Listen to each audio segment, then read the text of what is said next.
So here we are, we're walking on the streets of Nuuk, going to dinner at the school. And Kyle Wills is here. And we both participated in the short distance race today. So what do you think about the race, Kyle? It was good. It was an out and back course. So we went south, rounded a rocky point, and went southeast, went around a buoy, and then back to the starting line. I believe there were 19 competitors in my event. I finished middle of the pack, I think maybe 7th or 8th place. It looked like you were pretty far ahead, actually. I think you did really well. Yeah, I was in a Seagull GT, a fiberglass sea kayak that I was borrowing. I believe everyone else was running the traditional skin-on-frame kayaks, so it's not apples to apples comparison, but there were a lot of good athletes out there. Around the point, it got a little bit choppy, maybe 1 foot swells, and then reflecting waves off of the cliff, but overall, pretty manageable conditions. They rearranged the order of the events, where it was going to be children first thing in the morning, and then the adults in the afternoon, but they didn't want the children out in the higher winds. And we passed by the chocolate factory. Did you notice that? I was picking up on it. I wasn't sure exactly where it was. Yeah. But during the later races, I walked across the boardwalk, which overlooks the seashore, to watch the racers, and the brown slicks were pretty evident. Yeah, it's kind of concerning how it's not that far from where we are in the Colonial Harbor, but that's how it is. One challenge was trying to find kayaks for everybody to race in, and the Seagull GT actually is one of Maligak's kayaks that he has on a rack there by the museum that he let us borrow. So it was good to have that. And I raced in my Castellano with the sponsons deflated, which makes it a little bit more tender, but I believe makes it a little bit of a faster boat. So, and it was fine. My hands were just freezing though. Were you wearing gloves? I was wearing my NRS guide gloves, which are 2mm neoprene fingerless gloves. And my hands were chilly, but I was wearing my storm cag, and everything else was dripping with sweat. I was probably dressed about right for the temperatures since I didn't swim. Yeah. I had my dry suit on, and I was actually very comfortable. Now I'm walking with Karin Smith, who was in the race, the short race. So how was your experience? I think you did really well. Thanks. I felt like I did well enough. Yeah. It was fun.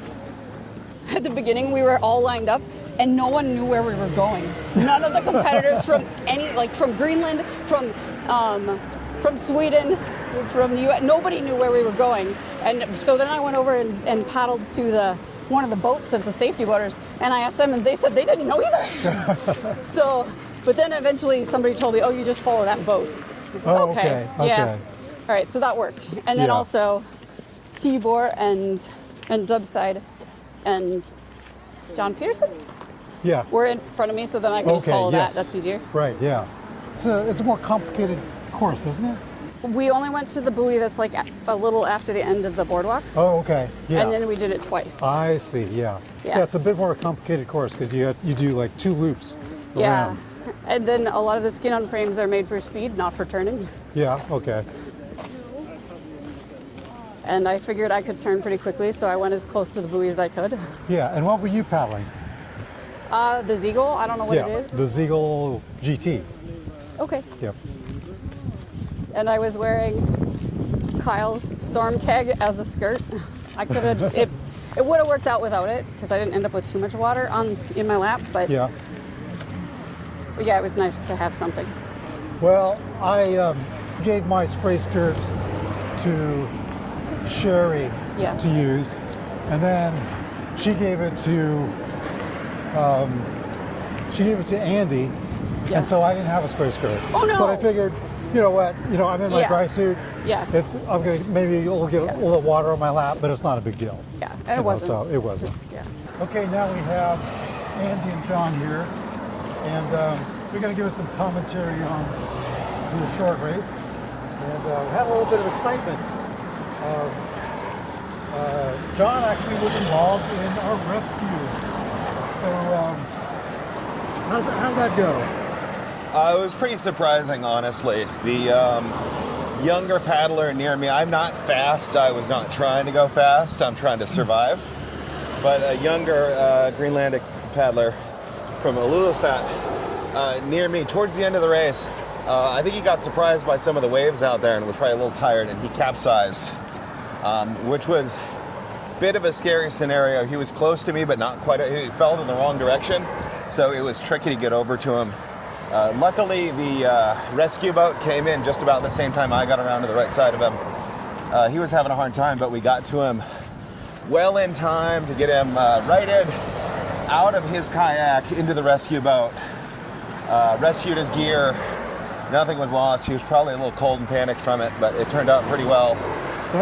And I feel bad for having distracted him, so I brought him some Delmarva t-shirts as a gift. Hopefully he was here at dinner this evening.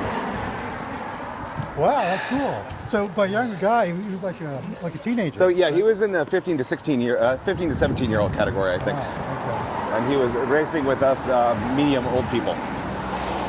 okay. And by having a hard time, well, he didn't get out of it. He wasn't able to get out of the boat. he wasn't able, or he wasn't. It was, I don't know if he was trying to roll back up, or if he was just caught up in his kayak. But he was kind of caught sideways and unable to get out or up. And I don't know how they train rescues here, so I didn't really know how best to intervene. Stateside, we all know what to do because we all train the same, 4 or 5 steps. And also, like, no PFD, cold, like that's not the point of this race. So it makes rescues a little bit more dangerous and scary And than they might be. No immersion wear either. No wet gear, no PFD, and I know for a fact that being caught in a low volume skin boat sideways in the water is a pretty challenging position, because sometimes you've got too much buoyancy to get out. You can't move right. I can only get out of them if I'm completely upside down. If I'm capsized, I can't get out sideways because I'm floating a little bit and then my hips get pinned. So it was a little bit scary out there, but we got him out. Everybody's okay. And Andy beat me in the race anyway, so the time doesn't really matter. I'm happy to help out if someone's in trouble. So I'm going to comment about some of what John was just saying. Yeah. It's kind of scary to think, how do you rescue somebody if their procedures are different than yours, right? So that's something I never thought about. But the other thing I didn't really think about, I saw another boy tip over, and they were able to ride him really quickly, and then he actually paddled to the finish. But while all this was happening, it must have been, maybe his sister or some close friend of his saw him go over, and she got very emotional very quickly, like tears. Friends came, everybody was very worried, and it was very moving and really kind of opened my eyes to how dangerous this is for just as a complete culture, right? Yeah. For thousands of years, again, that's why the rolling's important. The gear is hunting equipment, and it's a way of survival, and it was very apparent in that little moment that I was able to witness. Yeah, it's dangerous. Yeah, If they take it seriously. very seriously. Short distance race today was divided up into the usual age categories. We had representation in the 20 to 34-year-old men's and the women's 35 to 49 and over 50, which race at the same time. And the men 35 to over 50, which race separately. I'm for some reason they took the guys 60-year-old, there was like 5 or 6 men, and they had them race in with the women's race. So it would just be 4 races. So I raced in that race, and John Peterson was in that race. And we finished. He said he was nursing an injury, so he wasn't at full speed. Okay. And Tibor was the one who won that class, Tibor wasn't he? in the colorful Rebel Naya Yeah. that was brought specifically from Rebel Kayaks got in front of me, way in front of me, and finished first. I get a good start, and Tibor comes in front of me after a ways, and then he kind of gets right ahead of me, and he says, we can draft each other, you know, alternating. I said, okay. And then he just got a little further ahead and kept on getting further ahead, and I was trying to do the drafting thing and couldn't keep it up. So he finished way ahead of me.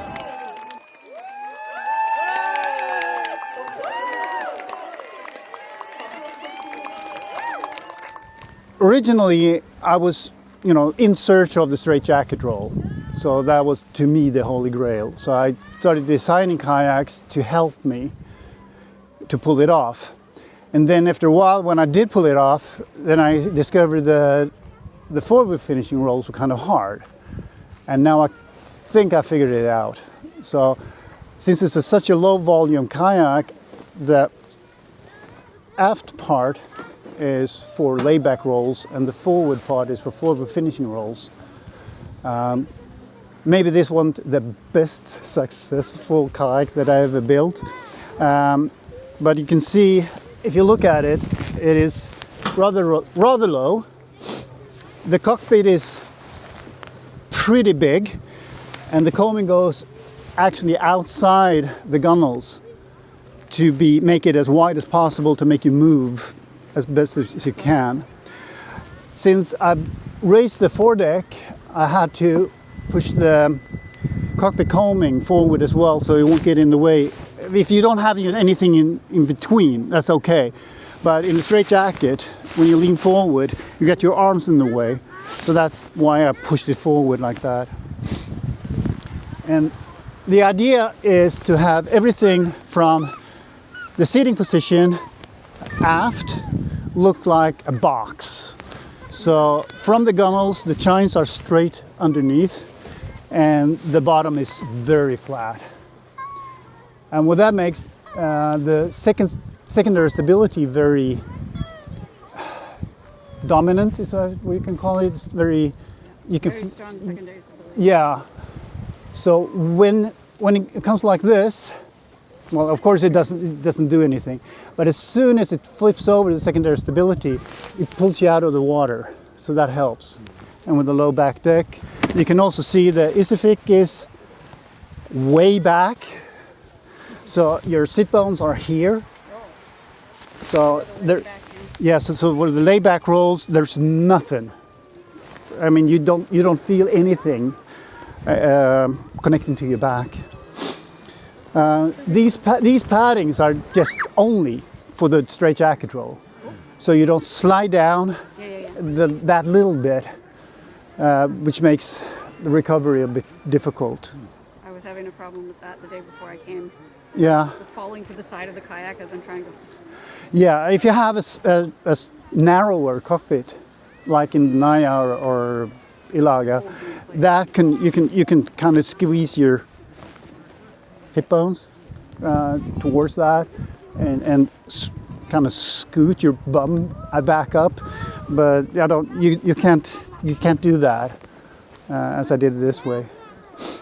The foredeck is raised. I mean, the Sekkorfik is about, should I translate this into inches or?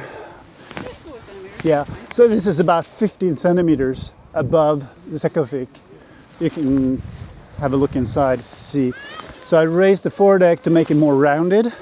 That will help in the forward finishing rolls.